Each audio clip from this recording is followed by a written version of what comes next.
climate change. And one of our viewers, as we begin with the first of your questions, Albert Couillard said, are there two sides today? What are both sides? Well, the perception of both sides is in the public mind, and that's where there appears to be a debate about whether or not it's really happening. In the scientific community, there is no debate. It's clear. Clear.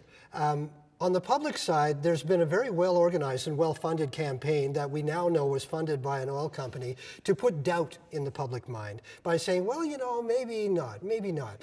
On the scientific side, the United Nations went to the scientific community in 1988, and they asked the same question. Is climate change real? Are humans affecting it?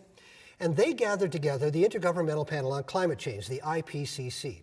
They gathered 1,300 scientists from 50 countries, representing every climate part of the Earth, the entire Earth. And they asked them not to do original research. They said, why don't you gather all the research you can find that's already been published, that's already been through the scientific rigor. Gather it all together and tell us what you see. So they did that. Then they gathered this stuff together, they put that out for scientific review, and then they put out a report. And the majority, the overwhelming majority of all of them said, yes, it's true, it's going up, and humans are responsible for some of it. Now, where the debate within science is, what happens now? So you got the optimists that are saying, well, you know, if we do something, it'll only go up this much. And the pessimists saying, we don't do something, boy, it's going to get really bad. But generally, the trend is still up. Why is what is happening now different from what has happened past? And that's an excellent question, because the Earth has gone through dramatic changes in the past.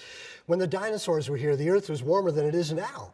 And we've had 5 ice ages. So the Earth has gotten cold and warm and cold and warm, and now we're in a warm period. So yes, the Earth's been getting warm for the last 12,000 years. What's the difference?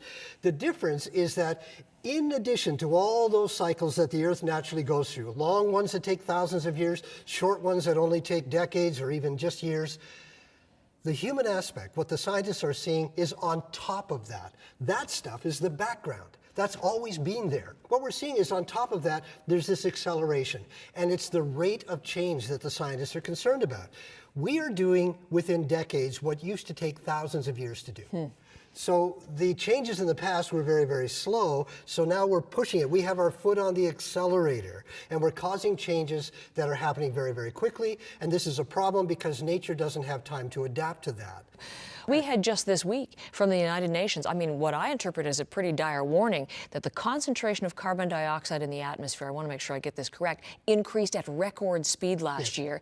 It's now reached a level not seen for more than 3 million years. That's correct. And this change that we're seeing now that hasn't been this way in 3 million years has all happened within the last 150 years, since the beginning of the Industrial Revolution.